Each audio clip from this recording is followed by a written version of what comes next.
जी, अस्सलाम वालेकुम। उम्मीद है कि आप तमाम दोस्त खैरियत से होंगे और यकीनन ईद अच्छी गुज़री होगी, उम्मीद तो यही की जा सकती है। ईद के बाद सेशन था आज और इसको हम सैंडविच सेशन कह सकते हैं क्योंकि इससे पहले भी छुट्टियाँ थीं और इसके बाद भी 2 छुट्टियाँ हैं। खबरें हैं कुछ मार्केट के हवाले से, इसके साथ फार्मा सेक्टर की एक खबर है, जंग के हवाले से 1-2 खबरें हैं, कुछ एक अनाउंसमेंट है हमारी तरफ से और इसके साथ-साथ इंशाअल्लाह लास्ट पर अगर वक़्त मिला तो हाई नून लैबोरेटरीज़ का चार्ट जो है वो इंशाल्लाह आपके साथ जो है वो डिस्कस करने की कोशिश करेंगे। 2237 पॉइंट्स आज मार्केट ने ऐड किए।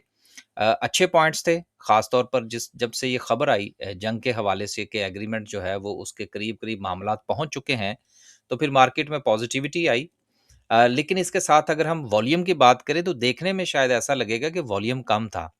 लेकिन अगर हम इसको कंपेयर करें आज की सिचुएशन के साथ, जिस तरह से अभी मैंने शुरू में गुज़ारिश की कि सैंडविच सेशन था ना आज छुट्टियों के बाद का, तो उस पॉइंट ऑफ व्यू से अगर देखा जाए तो पॉज़िटिव न्यूज़ आने के बावजूद भी जो थोड़ा-सा वॉल्यूम आपको कम महसूस होगा, ये कम नहीं है, ये अच्छा वॉल्यूम है। क्योंकि बहुत सारे लोग जो हैं वो छुट्टियों पर हैं।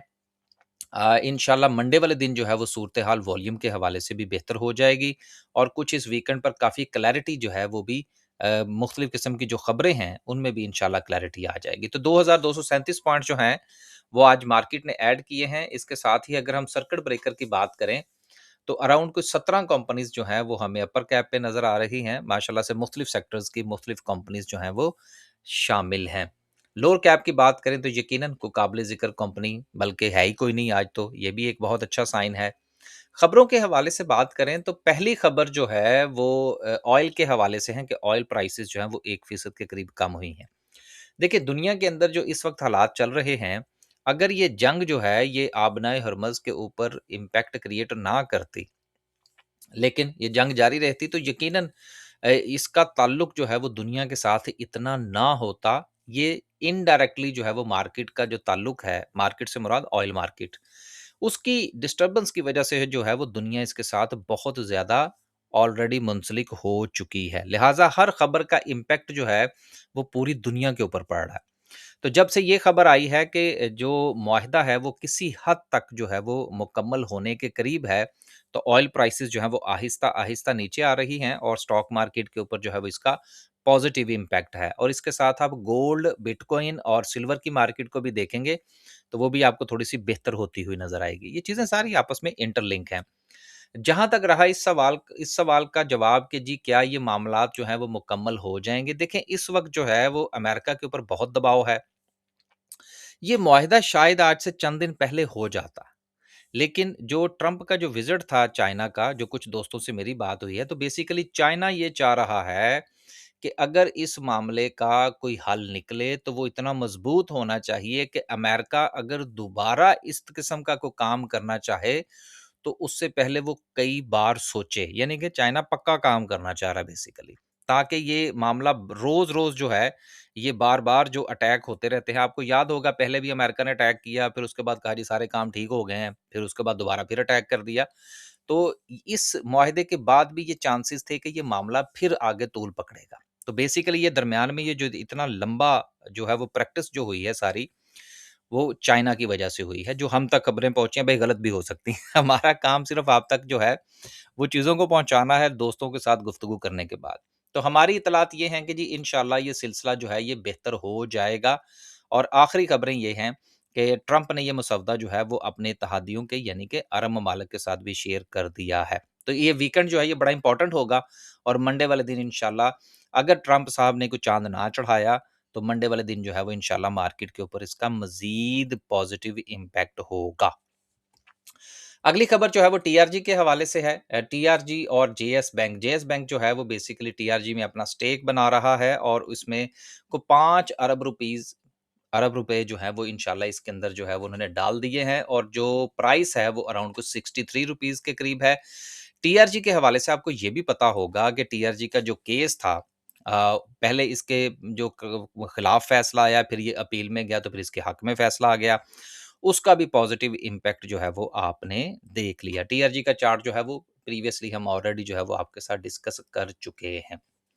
अगली खबर जो है वो गवर्नमेंट के हवाले से है कि जो फार्मा सेक्टर के ऊपर जो इम्पोर्ट का जो टैक्स है इनके रॉ मटेरियल के ऊपर, हुकूमत जो है वो उसमें कमी करना चाह रही है। अब आपको याद होगा कि पिछले वीक हमने खबर पढ़ी थी कि जो जान बचाने वाली अद्वियात के अलावा जो दवाएँ हैं, जिस तरह ये मल्टीविटामिन्स वगैरह होती हैं, जिसमें अच्छी लंबी दिहाड़ियाँ होती हैं इनकी, उनको भी हुकूमत जो है वो कंट्रोल करना चाह रही है, वो नेगेटिव न्यूज़ थी। अब अगर हुकूमत जो है वो फ़र्ज़ कर लें उनको कंट्रोल कर भी लेती है, लेकिन अगर टैक्स में इनको इम्पोर्ट के अंदर जो है वो अगर इनको रिलैक्सेशन मिल जाती है तो उसका फ़ायदा क्या होगा? उसका फ़ायदा ये होगा कि अद्वियात की कीमतें एक तो बढ़ेंगी नहीं और दूसरी चीज़ ये है कि चांसेज़ हैं कि थोड़ा-सा स्टेबल हो जाए। अगर कीमतें नहीं बढ़ती और स्टेबल रहती हैं, तो उसका फ़ायदा ये होगा कि सेल्स में इज़ाफ़ा हो जाएगा और अगर सेल्स में इज़ाफ़ा होगा, तो वो ऑटोमैटिकली प्रॉफ़िटेबिलिटी में इज़ाफ़े का बायस बनेगा।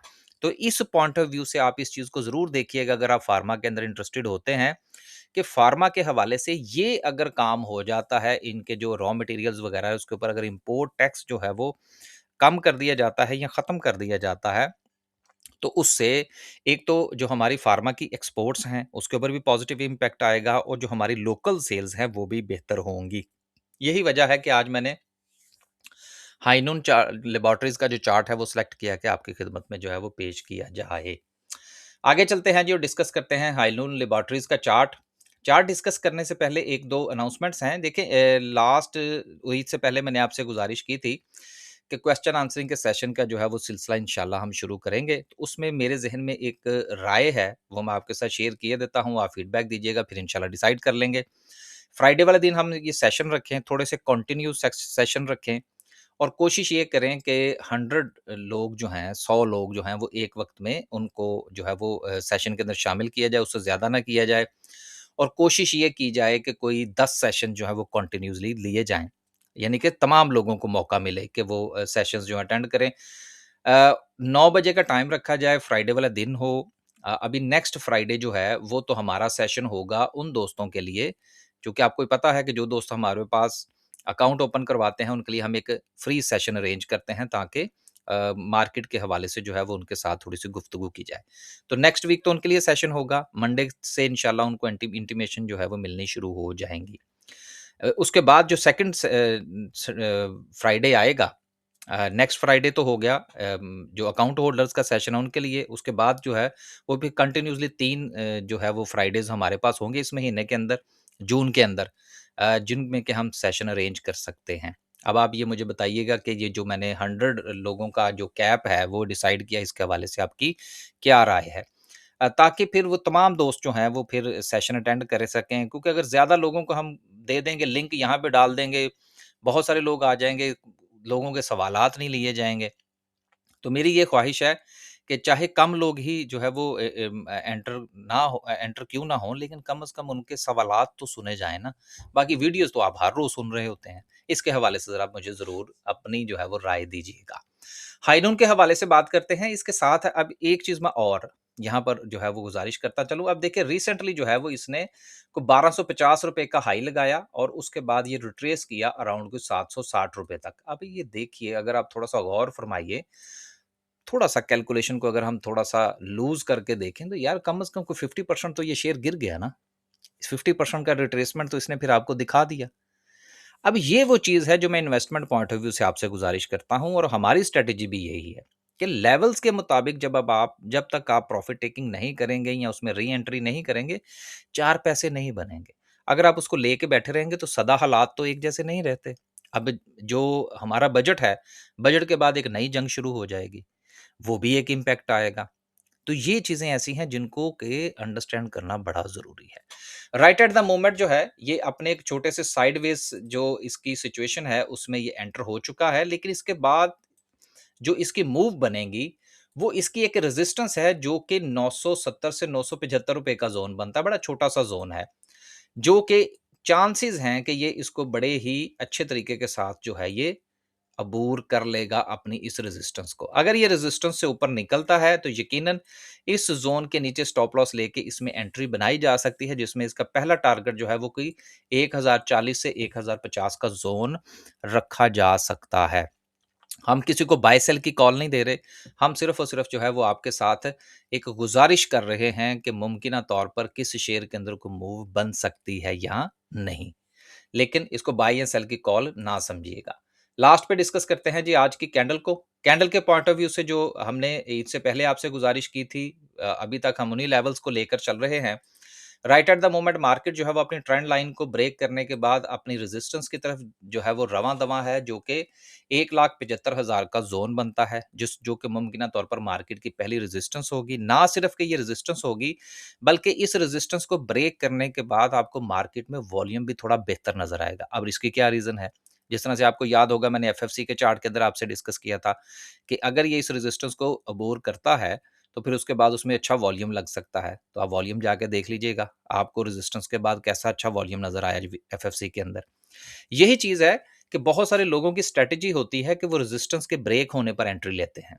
तो यहाँ पर भी मंडे वाले दिन एक तो इस वीकेंड के ऊपर क्लैरिटी आ जाएगी जंग के हवाले से।